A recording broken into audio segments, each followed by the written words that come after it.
I'm Eig Ewt. I'm the Director of Engagement at Essex Wildlife Trust. So that covers kind of communications, marketing, special projects, education, things like that. Really, all of the different ways in which we engage with the people of Essex. Hi, I'm Tom, and I'm a Communications Officer at the Essex Climate Action Commission. We work with the Essex County Council to deliver solutions to get to net zero emissions by 2050 or as soon as we possibly can. So we help to advise, especially on community engagement in our department, on how we can all make our difference to get to carbon neutrality.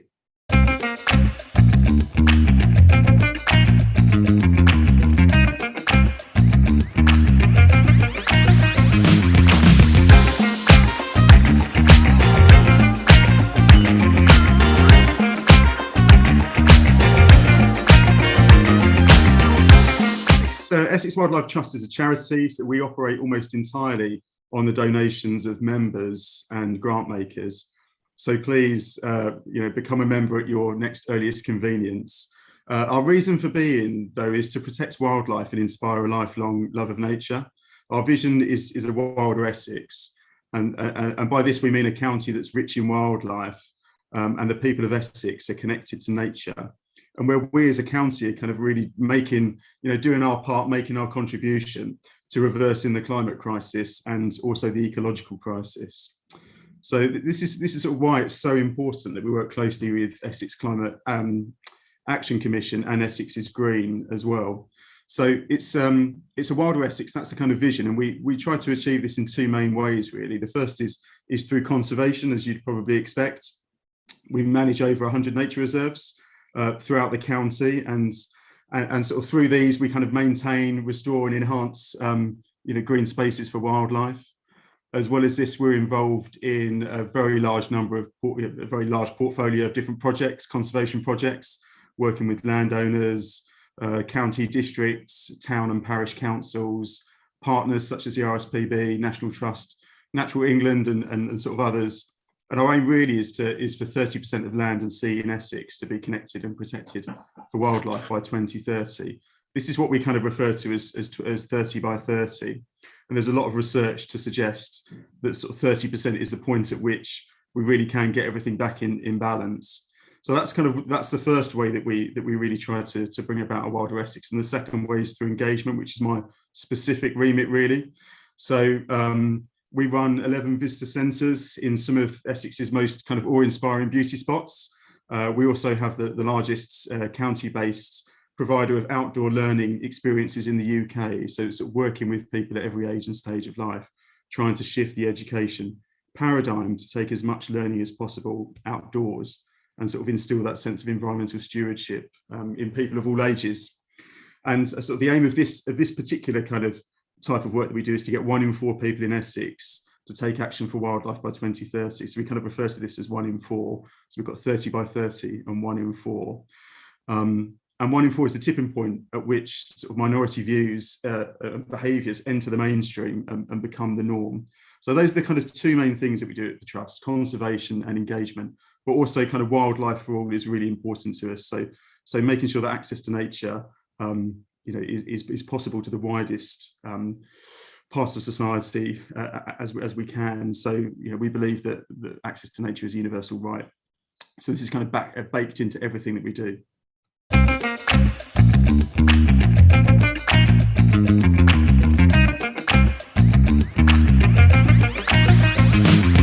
62, almost 63 years now, and have grown from what was a kind of very small group of enthusiastic volunteers to probably the largest wildlife trust in the UK. It's really important that Essex has a very effective and influential wildlife trust. The UK is known as one of the most nature depleted countries in the world. So more than 1 in 7 native species face extinction, and more than 40% of our sort of native wildlife are in decline. And Essex, by most estimations, is the most overdeveloped county in England.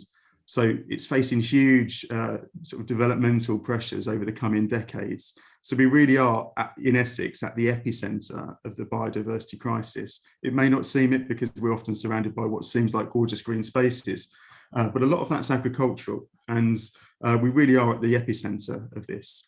So currently only about 14% of Essex, depending on the definition, is natural green space. We need to get this to 30%, by the end of this decade, which is extremely challenging.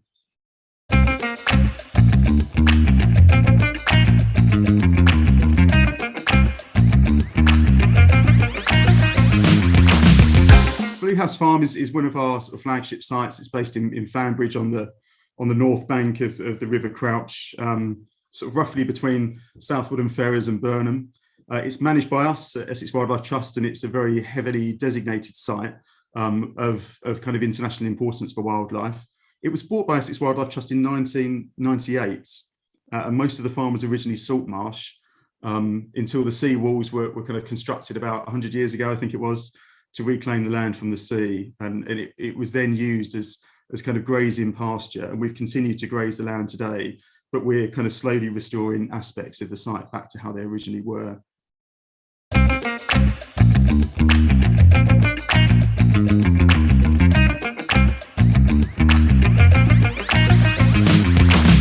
Farm is a big site, almost 300 hectares.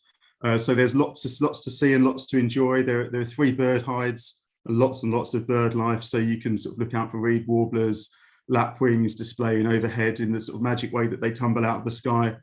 You might see spring migrants such as the rough and green sandpiper, breeding birds like skylarks, reed buntings, yellow wagtails, and also, if you sort of listen out close to the ground, water voles as they're sort of tumbling in and out of ditches.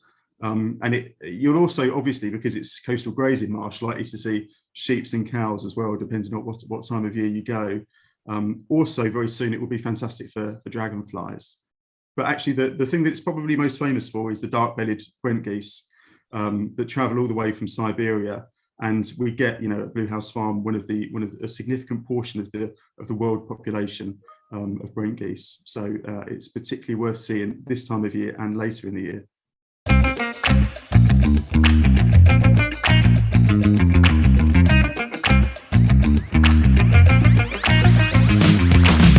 So on May the 22nd, at the morning, at 10:06 a.m. to be precise, we're all going to, or well, anyone for that matter, can embark on a train journey from Wickford to North Fanbridge.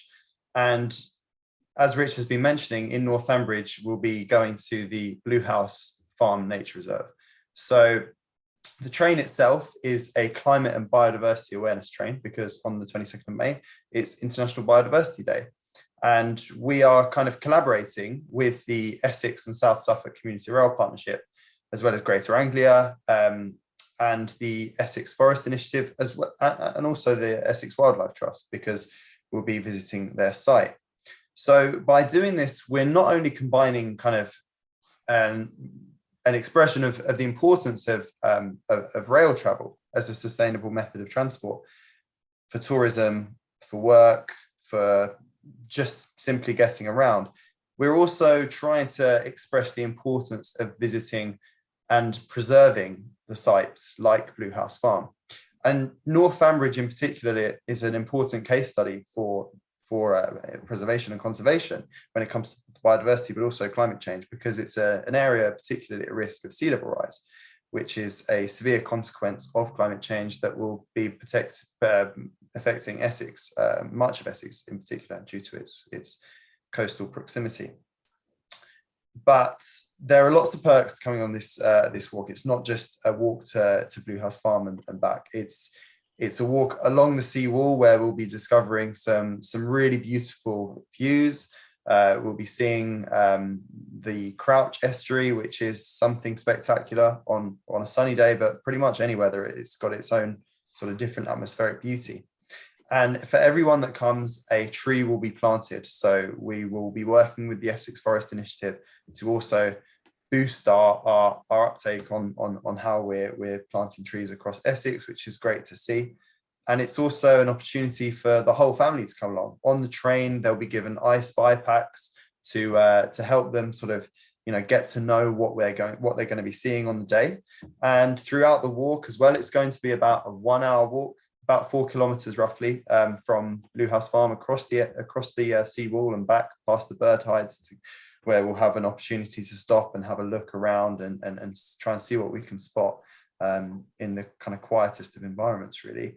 We'll also, be accompanied by a number of officers from the Environment and Climate Action team at Essex County Council, who can just discuss with everyone going really about what's being done and what more can be done and what each and every one of us can do to take action on climate change.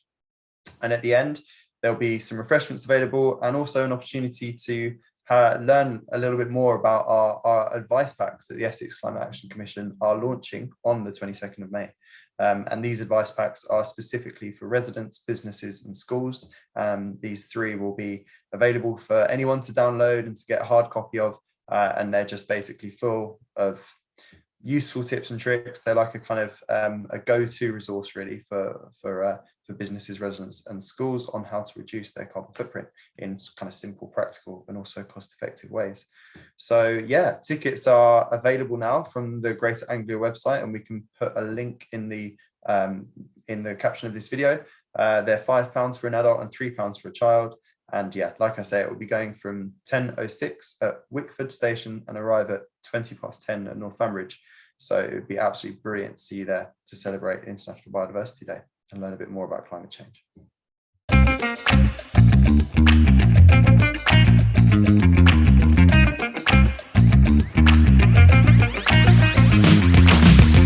In terms of things that we're working on at the moment, probably the first thing I'd highlight is our fantastic new visitor centre at Langdon, which is not too far from Northumbridge.